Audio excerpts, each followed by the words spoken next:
It's Friday, February 10th. I'm Tre'vell Anderson. And I'm Priyanka Arabindi, and this is What a Day, where we are finding ourselves conflicted over Chick-fil-A's new plant-based cauliflower chicken sandwich. Listen, I'm conflicted because y'all gotta stop calling them chicken sandwiches if it's not chicken. Yeah, like that's very confusing. Come on now. Let's be real, okay? On today's show, former Vice President Mike Pence has reportedly been subpoenaed by the special counsel investigating Donald Trump. Plus, this weekend marks 15 years since the end of the longest strike in Hollywood's history. But first, an update on the aftermath of the 7.8 and subsequent 7.5 magnitude earthquakes that have devastated parts of Turkey and Syria. As of Thursday evening, the death toll has passed 21,000 people, with many more injured and without shelter.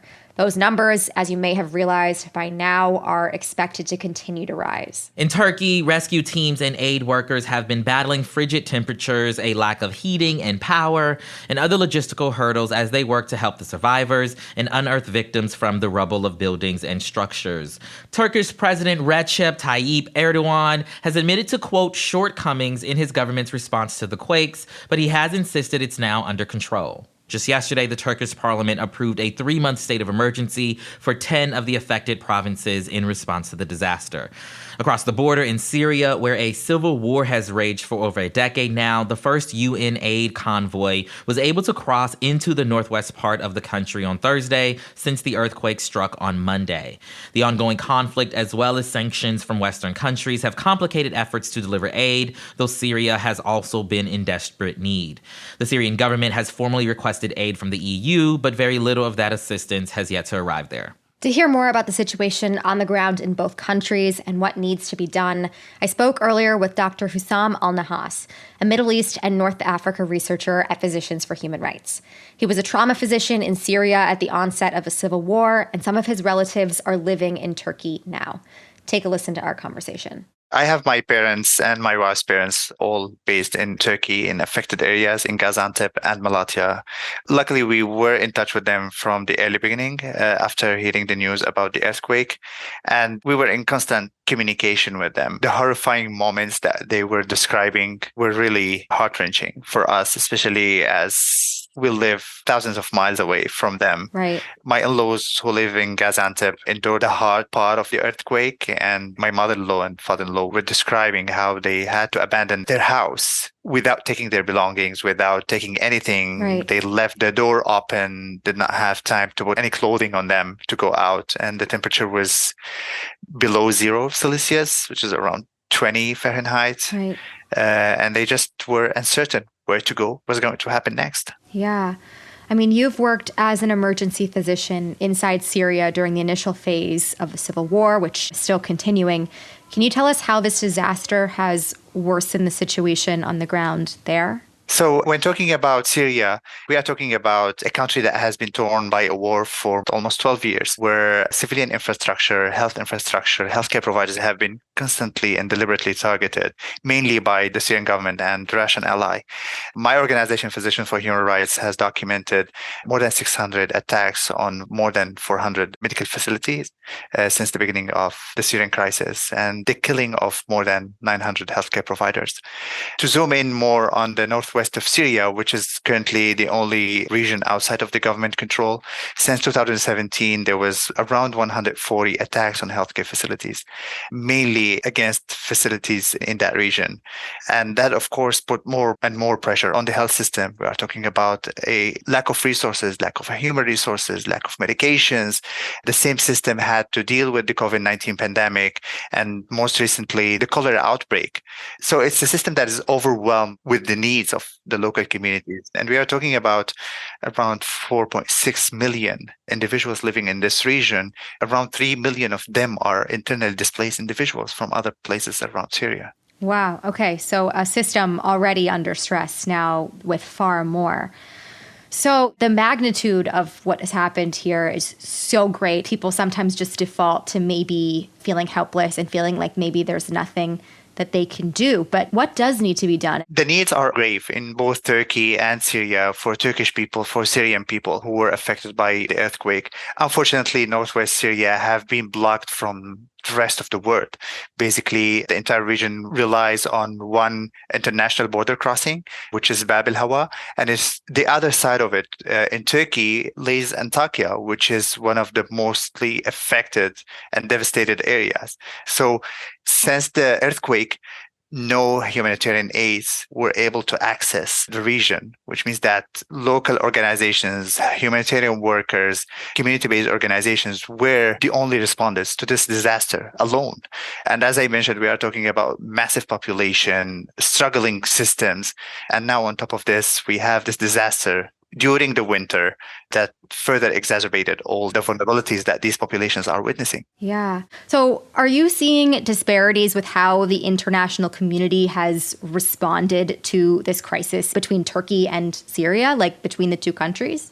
So there is a long list of fully vetted organizations that are delivering aid directly inside Syria. Unfortunately, we know that it's a little bit challenging for non-Syrians to get into the country for different reasons, but there are people who need care for their chronic illnesses. There is a demand for services beyond this disaster. I think one important thing to flag and highlight is a very brief conversation that I had with a colleague in Syria who is a midwife. And I asked her a question on my side, which is, how do you think the international community is recognizing your sacrifices and your efforts in saving people? And she replied to me crying, saying, well, I'm not going to answer this question. It has been already 48 hours since the earthquake, and we didn't see anyone. No humanitarian aid from outside the country. The UN have been silent, using excuses about the border crossing not being open, the roads not being safe. But this is not true. The border crossing was open the entire time, but the only thing that we were getting inside Syria and inside northwest Syria was the bodies of people who died in Turkey. Yeah. But nothing else. Wow. So she literally said, we are abandoned. Right. And no one cares about our lives. Yeah. And I mean, at least in my experience, what I've been seeing on my own social media feeds, the same does not seem to be true for the Turkish side. I see a lot of people posting and resources and whatnot.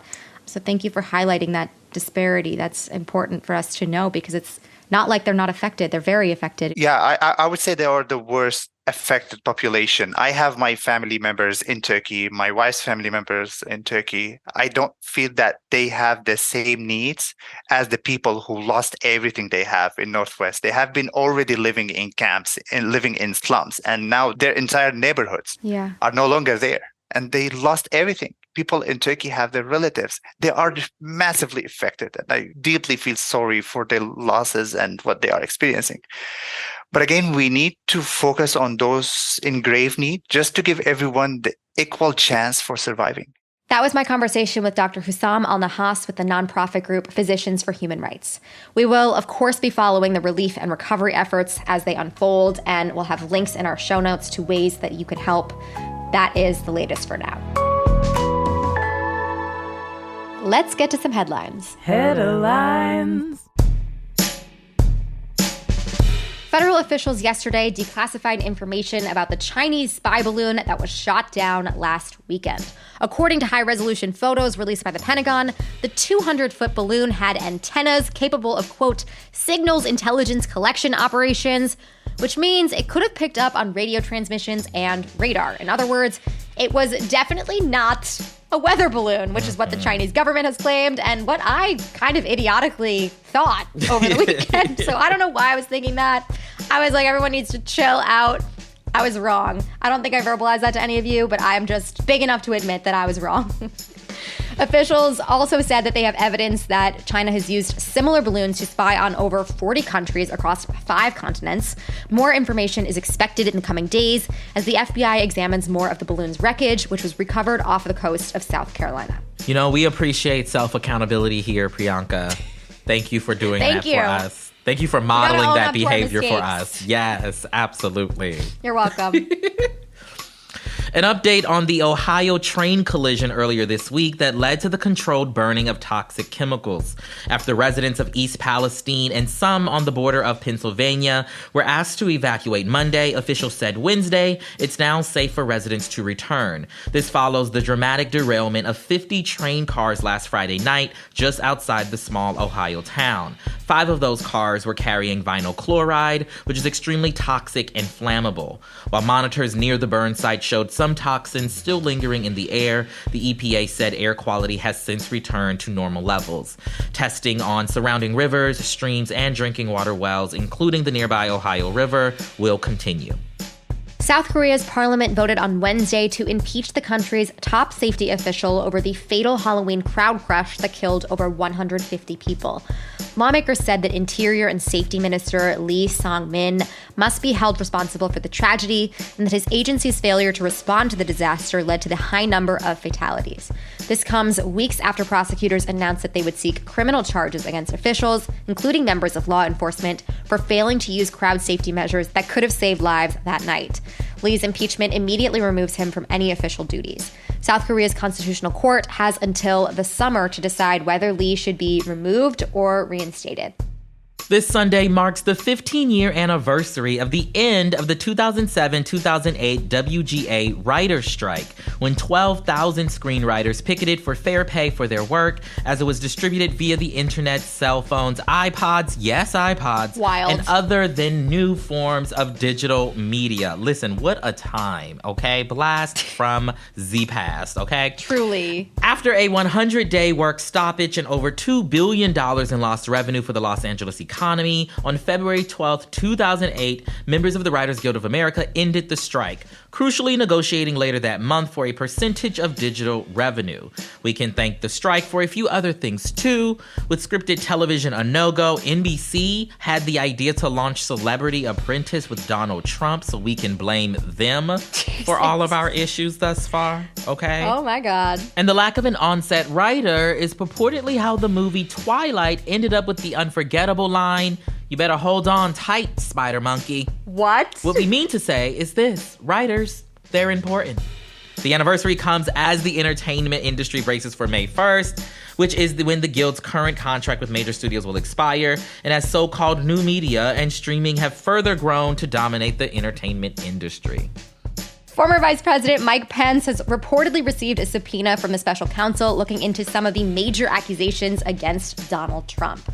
According to ABC News, Pence was subpoenaed by Jack Smith, who is leading the investigation into Trump's role in the January 6th insurrection and the discovery of classified documents at his Florida estate. Sources have told both ABC and the New York Times that the subpoena relates to January 6th, though it is not clear if Pence will comply with the order or if he will invoke executive privilege. I don't know. They wanted to hang the guy on January 6th. I feel like he might want to comply in this case. He better. I mean, if you don't, at that point, what are you doing? After all this time, okay, honey, he better turn on them quickly, okay? Say everything you gotta say, Mr. Pence. This is your chance. You were subpoenaed. Come on now. And for your weekly installment of hard-hitting gay news, RuPaul's Drag Race is bringing 90-minute episodes back again, starting on March 10th. A quick fill-in for the uncultured, because you should be watching, but whatever. Past seasons of the hit competition reality show consisted of 90-minute episodes full of the buffoonery, the riggery, and the straight-up tomfoolery we all know and love. But for the current season, the 15th season, they've been cut short to just an hour.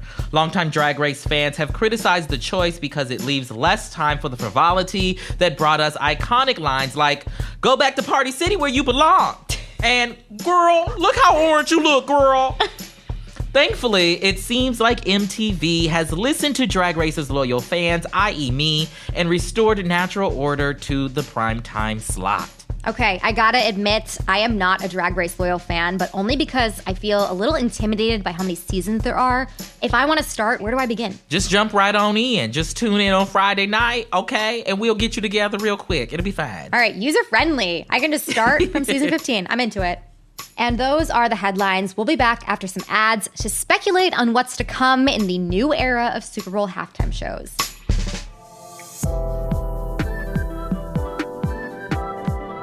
This episode is sponsored by BetterHelp. When you're at your best, you can do great things, but sometimes life gets you bogged down and you may feel overwhelmed or like you're not showing up the way that you want to. Working with a therapist can help you get closer to the best version of you, and when you feel empowered, you are more prepared to take on everything that life throws your way. Therapy is, I think, incredible. You know, whether or not you're going through something that you know you need major help with, or you're just like kind of in a regular time, it's really beneficial, I think, to talk through your feelings and the things you experience with someone else, someone who knows what they're doing. Yeah, going to therapy, it's like getting your oil changed in your car. Every week, which is kind of awesome. Feels good. Absolutely, right? Great preventative care. Try it out, all right? If you want to live a more empowered life, therapy can get you there. Visit betterhelp.com/WAD today to get 10% off your first month. That's BetterHelp, HELP.com/WAD. What a Day is also brought to you by Books. You are going to hear this message quite a bit before Valentine's Day. Honestly, we're pretty close. We're getting there. But let me remind you again, if your boo says you don't have to get me anything, don't listen to them. They're lying to you. You need to. And Books is a pretty good place to start because flowers are, I think, a non-negotiable. Absolutely. And you can surprise them with farm fresh flowers from Books, like we said. That's short for bouquet. So you know you got to trust them because, you know, the name is exactly what you're buying. You exactly. Books is different from other flower delivery sites. Their sustainably grown flowers are cut fresh and sourced directly from the best farms, so they last much, much longer. And they carry more than just roses. You can choose from a huge selection of unique designs, including flowers grown on the side of a volcano. Yeah, you know what? I don't want any flowers other than volcano flowers from now on. I'm not settling for anything less. Order Books now because after the big game is too late. And while you're at it, sign up for their flower subscription and be the hero all year long. Go to Books.com and use promo code WAD for 25% off. That is BOUQS.com, promo code WAD. Books, promo code WAD. It's Friday, WAD Squad, and today we're doing a segment called WAD Remembers, where we bid a fond farewell to something that's not a person, but has still enriched our lives over the years and is still about to be dead. This Sunday, we officially exit the era of the Pepsi patronage of the Super Bowl halftime show, which for the last 10 years acted as sponsor to what some say is the only part of the NFL championship game worth watching. I am the some people there. Me too.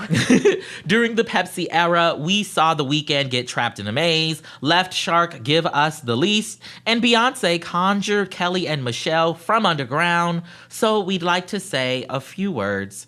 Priyanka, take it away. Yeah, listen. Some of that shit, I will say, weirder than other things, but you gotta take it in context here.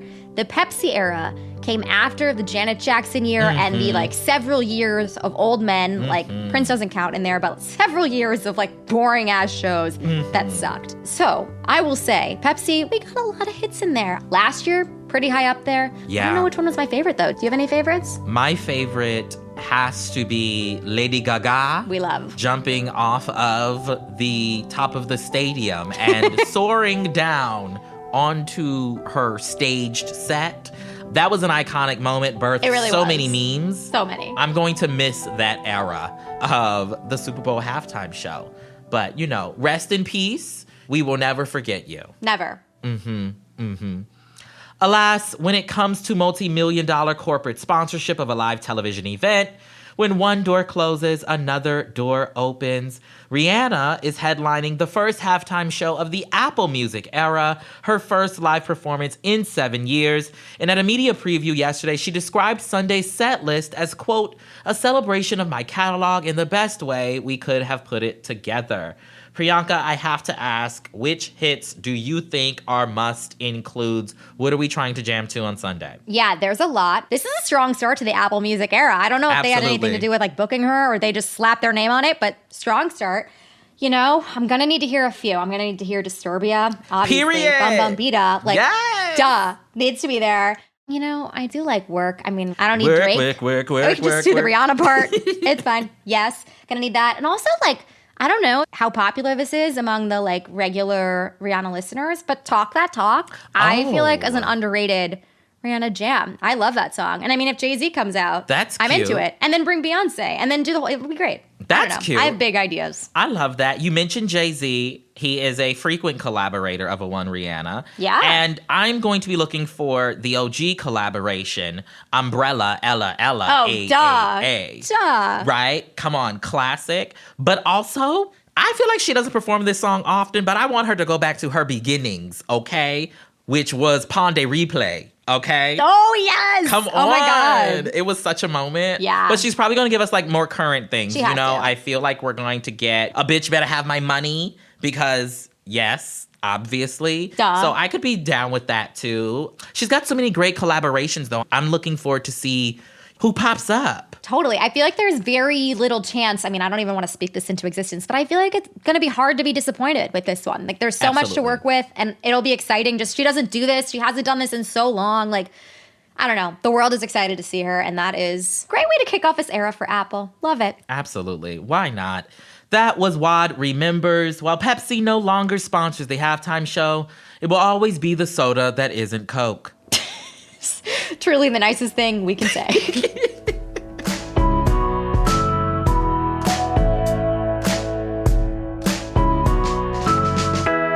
One more thing before we go. You may have heard our takes on the Grammys this week, but believe me, there is still more to talk about for music's biggest night. From awards maybe going to the wrong people, maybe, to Ben Affleck looking like he desperately needed some Dunkin' coffee, this week's episode of Keep It has you covered. You don't want to miss it. Listen to Keep It every Wednesday wherever you get your podcasts. That's all for today. If you like the show, make sure you subscribe, leave a review, manifest a Rihanna album announcement. Oh, yes. And tell your friends to listen. And if you're into reading and not just season 15 RuPaul contestants like me, What a Day is also a nightly newsletter. Check it out and subscribe at crooked.com/subscribe. I'm Priyanka Arabindi. I'm Tre'vell Anderson. And who drinks Pepsi?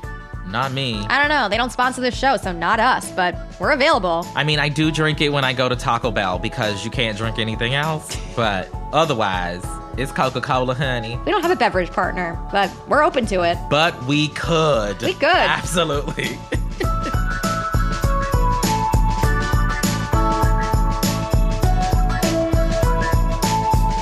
What a Day is a production of Crooked Media. It's recorded and mixed by Bill Lance. Jazzy Marine and Raven Yamamoto are our associate producers. Our head writer is Jossie Kaufman, and our executive producer is Lita Martinez. Our theme music is by Colin Gilliard and Kashaka.